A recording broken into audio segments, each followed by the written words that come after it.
positive. Donc, merci, monsieur le maire.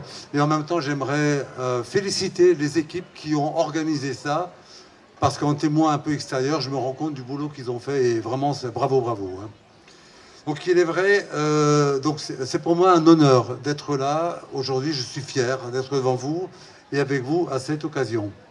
Il est vrai qu'au cours de ma longue carrière de pédiatre à Saint-Paul, j'ai accueilli dans ses petites mains près de 40 000 bébés Saint-Paulois, soit pratiquement la population de Saint-Paul-Ville.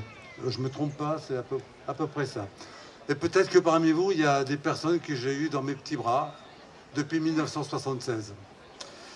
Mais cette carrière de pédiatre m'a également très rapproché des familles, en les écoutant, sans les juger, en essayant de comprendre les difficultés intrafamiliales, les violences de couple, pour me rendre compte que celui qui est toujours perdant, c'est l'enfant.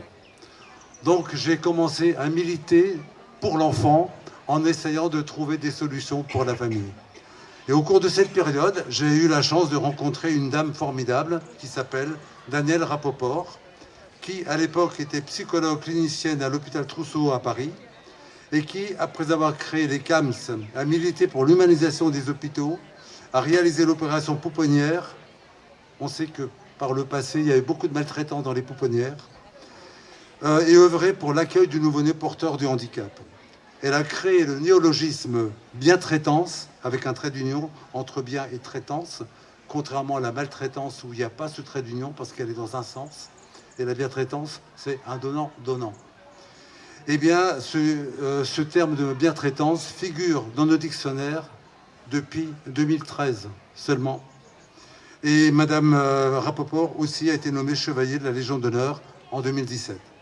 Nous nous sommes rencontrés en 1985 à Saint-Paul et nous ne nous sommes plus jamais quittés depuis ce temps-là. Je suis aujourd'hui membre de l'association Bien-Traitance qui siège à Paris et dont je suis le représentant à La Réunion. Daniel Rapoport était venu souvent à La Réunion et la dernière fois, c'était en 2017 pour une conférence qui s'intitulait « Les instituts qui accueillent les enfants porteurs de handicap sont-ils bien traitants ?» Question subtile. Et d'emblée, j'ai réagi à cet intitulé en me disant « Mais quand on parle des instituts médico-sociaux, IMS ou tout ce que vous voulez, où sont les parents ?» C'est-à-dire qu'on dépose un enfant porteur de handicap, on recherche, etc. Mais en fait, on travaille en dehors de la famille, en dehors des parents. Donc nous, professionnels de la santé, professionnels de tout ça, que connaissons-nous de l'histoire d'un enfant, d'un petit bébé, d'un nourrisson, d'un enfant plus grand, si on n'écoute pas les parents? Donc nous avons milité dans ce sens-là pour inclure la famille en permanence au même niveau que tout le reste de la prise en charge, dans une harmonie totale, parce que si les uns et les autres nous travaillons pas dans le même sens, si nous ramons pas à la même vitesse, dans le même bateau, dans le même sens, eh bien le bateau n'avance pas bien vite et puis souvent il est dévié de sa destination finale.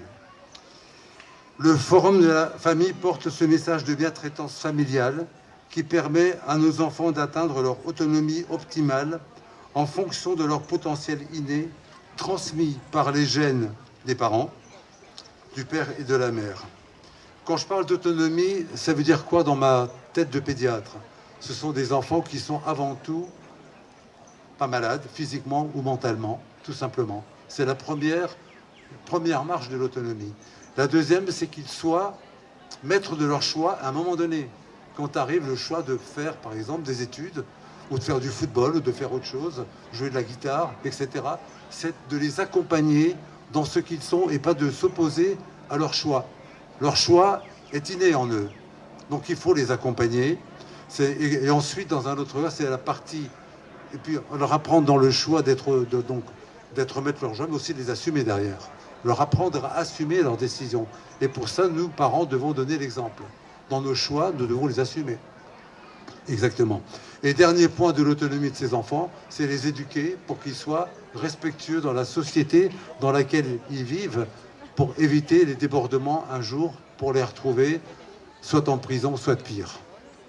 Donc c'est notre chemin, parfois de croix, et qui au final peut être un chemin de Compostelle. Je dis souvent que c'est bien quand nous sommes amoureux, amants, mais que tout change à l'arrivée de l'enfant. Et la parentalité devra s'assumer par le respect mutuel de la mère et du père, qui, à un moment donné, se rendent compte que ce sont des êtres complètement différents, qu'on découvre. Je découvre mon mari quand il devient père, mais ce n'est pas tout à fait le monsieur que je connaissais quand il était mon amant. Et c'est pareil pour la maman.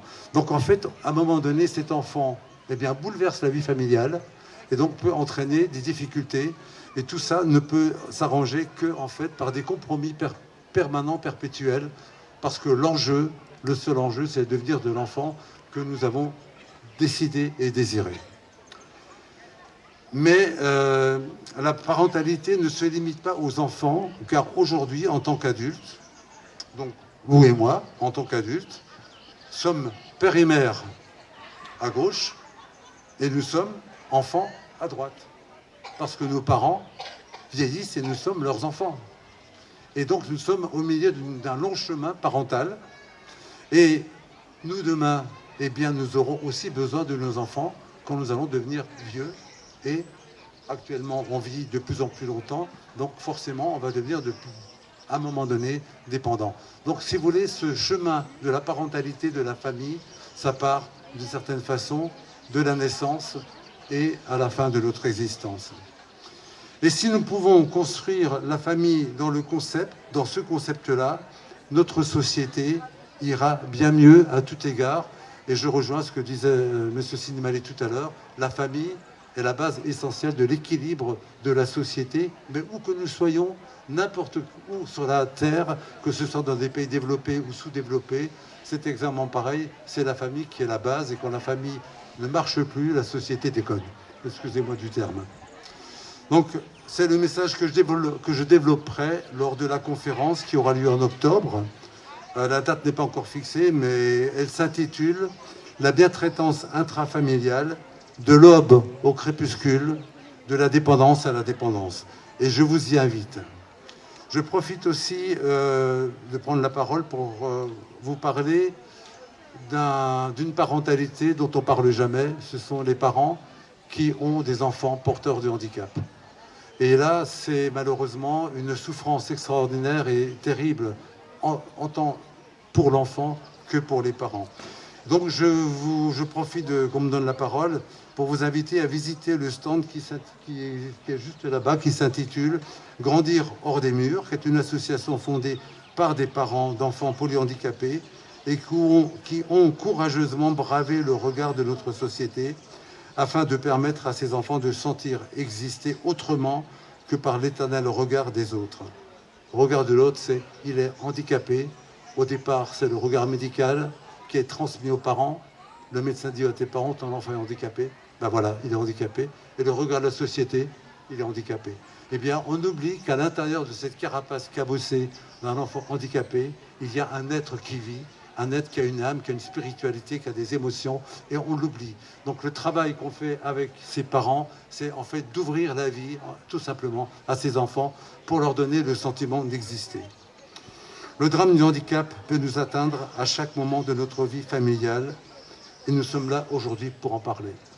Merci et bon forum, et merci Monsieur Sinimalé.